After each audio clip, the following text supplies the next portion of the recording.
I don't know the exact statistics, but I think nationally speaking, 2/3 to 3/4 of people seen in mental health service areas, hospitals, psychiatric wards, outpatient therapy, have experienced some type of trauma sometime in their life. Anywhere from combat stress to rape to child abuse, sexual abuse, physical abuse, domestic violence. So it's a huge, huge part of what brings people in. It's a huge part of what contributes to the other issues we see, like depression and anxiety and so forth.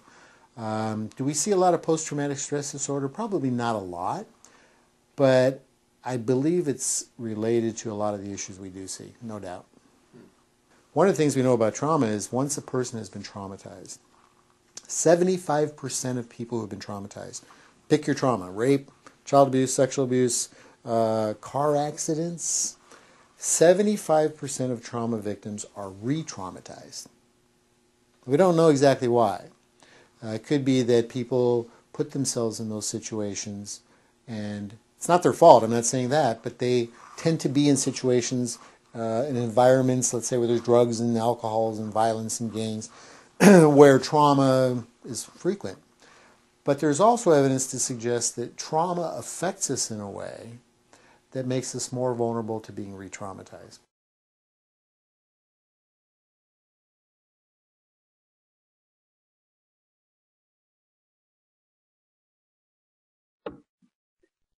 Hi, my name's Bill McPhee. I'm the CEO of Magpie Media Inc., your partner in mental wellness. Welcome to another video blog. Today I had a question from Gaston. And Gaston says he was diagnosed about 12 years ago with manic depression. Manic depression is now called bipolar. Bipolar is just basically the new name for manic depression.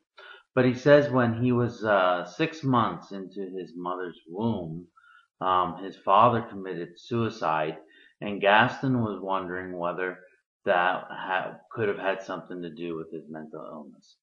And the truth is that really no one really knows what causes mental illness. There are theories such as when you were in the womb and your mother may have caught a virus or some kind of a virus, and then later on appeared into mental illness, schizoaffective or schizophrenia, depression, things like that.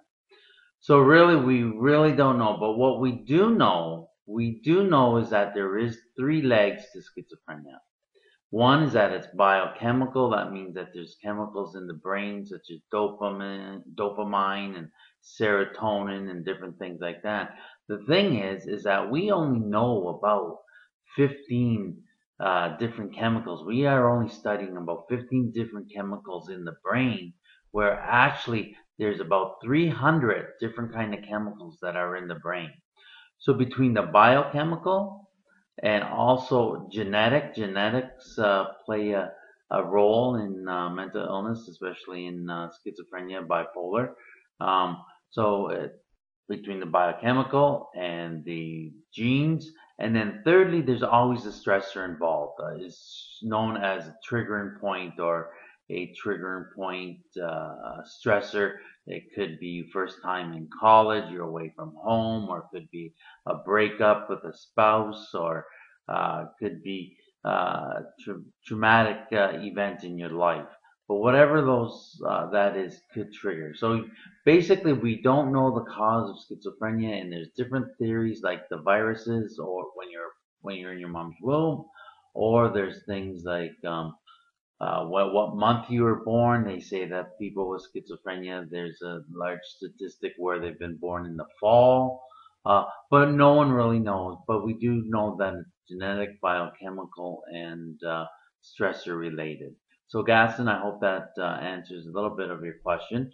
And if you have another question for me, please email me at bmcphee@magpiemags.com.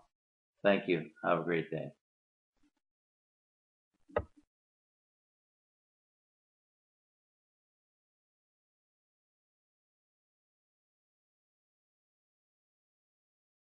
You need to eat good, nutritious, whole foods. Foods that look like God made them off the earth that way. Not something that you drive up and you get at the window. Not something you take home and you open up out of a box. Okay? Good, nutritious foods. And you better find them in organic sources. Because the amount of toxins that are in our food supply, our water supply, and everywhere that we are right now is a big part of what's causing psychiatric symptoms. Toxicity is causing psychiatric symptoms.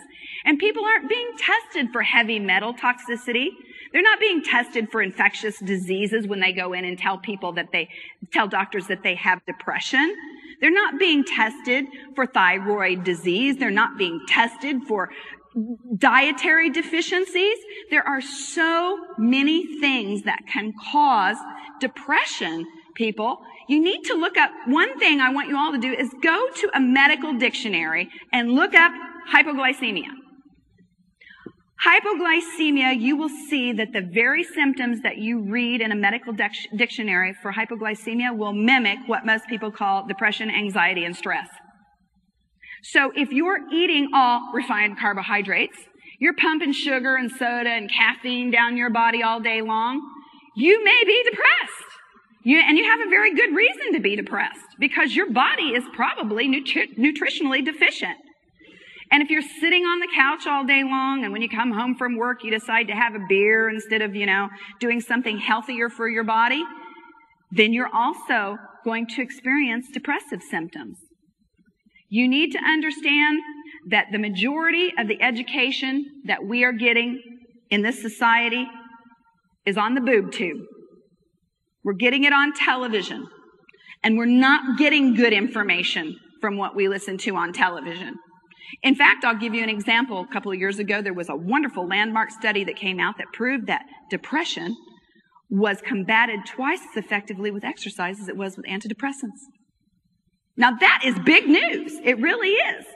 But do you think that they came on CBS News that evening and said, a landmark study today appeared in the New England Journal of Medicine that says that depression is treated much more effectively with exercise than antidepressants. Ask your doctor if getting your butt off the couch is right for you.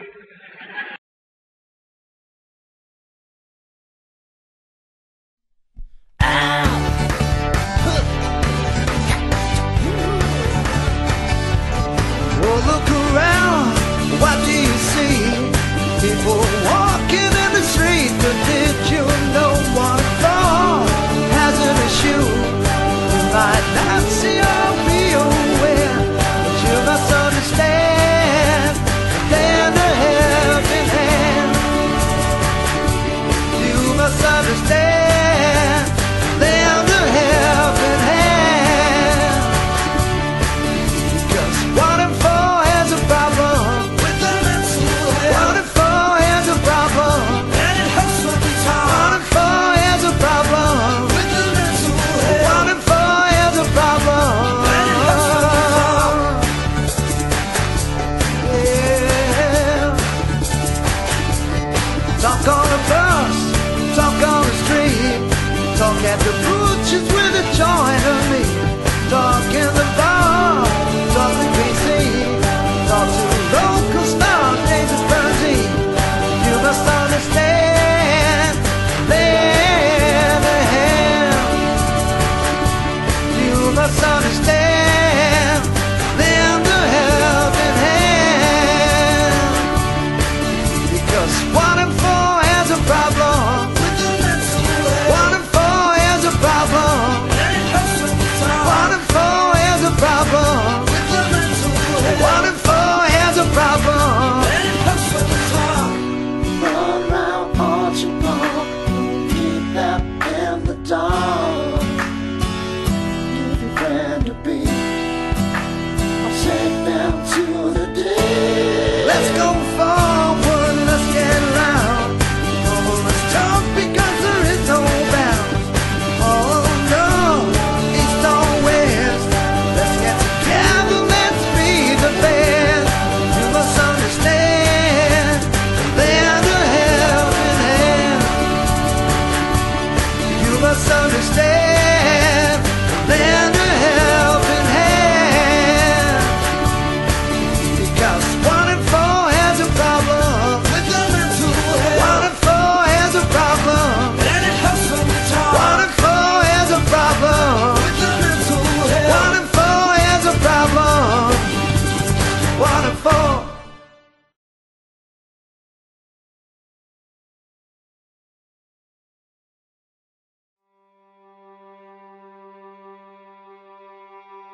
though everything wanders around, someone will tell you everything's round. But you can't believe in everything you hear.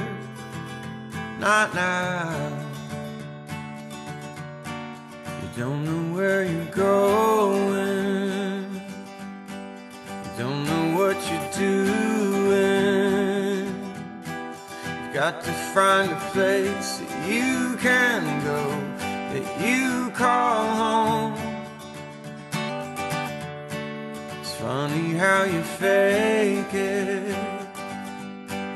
I always knew you made it up. And this is the place that you can go, that you belong. Yes, you belong.